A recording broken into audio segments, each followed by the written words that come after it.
बयहाबो राइट आरो इन्डिपेन्डेन्स बेबादि सरकार गैया आरो रां राहानि थाखाय जोंहा जेबो नांगौथि गैया। पलिटिक्सनि बेलायाव निकुन्ज दैमारिखौ सासे आइजो UPPLनिया होखारगोन मागोन गोख्रों राहा लामा लागोन बिदि बुंनायाव जों दिनै गासै BPF दोलोनि आइजो माहारिया दुखु फोरमायदों। पलिटिक्सनि बेलायाव दान्थे बिदिन्थिया जालायखाबाय थाखायो सोलिखाबाय थाखायो। सोर होखो नोंथांनो सोर होखो बे मोन्थायखौ? दिनैनि दिनाव राजनितिकनि दोलोआव बयहाबो बुंलायनाय मोन्थाय दं बे नंगौ।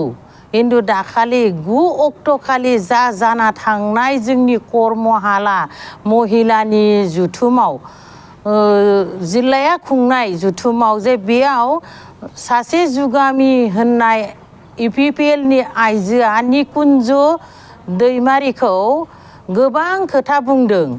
जे गोबां खोथा बुंनाया बेनो बिथाङा दिनै मानो UPPLआ सरकार नङा बुंनायनि सायाव बुंदों।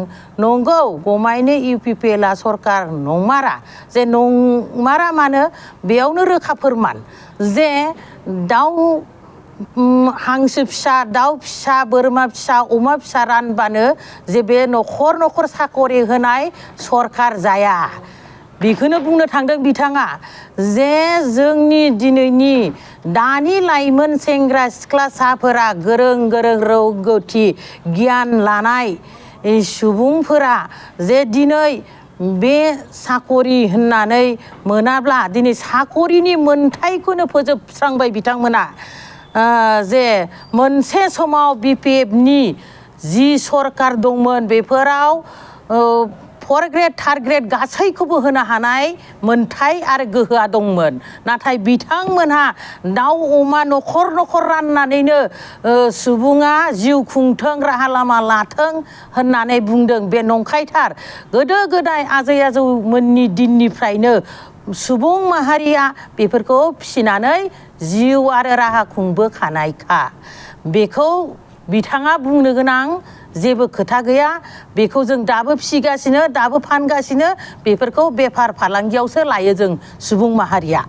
जे दिनै सरकार मा मावदों मा मावाखै बेखौहाय बुंनो हानाय राजखान्थि दोलो हान्जाया बयहाबो मोन्थाय आरो अधिकार दं।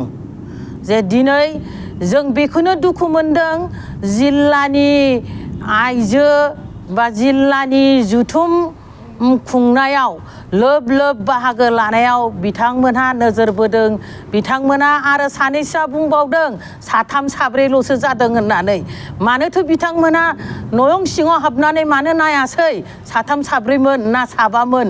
बेयाव जोंनि सुबुं आइजो माहारिया गासै 12जौनिबो बारामोन। जे दिनै बयहाबो माने बेयाव लोब लोब बाहागो लादों। बिथांमोना बुंबावदों सोरबा सुबुङा कमेन्ट होदों बेयाव रां राहा रानदों नामा होननानै। जोंहा बेबादि सरकार गैया आरो रां राहानि थाखाय जोंहा जेबो नांगौथि गैया। जों गावबा गावनो रां राहादोंनो बयबो लोब लोब लैहोर फैनानै बे कर्महाला जुथुमाखौ जाफुंसार होनो हादों। जे दिनै पलिटिक्सनि बेलायाव निकुन्ज दैमारिखौ सासे आइजो UPPLनिया होखारगोन मागोन गोख्रों राहा लामा लागोन बिदि बुंनायाव जों दिनै गासै BPF दोलोनि आइजो माहारिया दुखु फोरमायदों। जे नोंथाङाबो सासे आइजो नोंथांखौबो बेबायदि गुबुना बुङोब्ला नोंथाङाबो दुखु मोनगोन गाज्रि मोनगोन।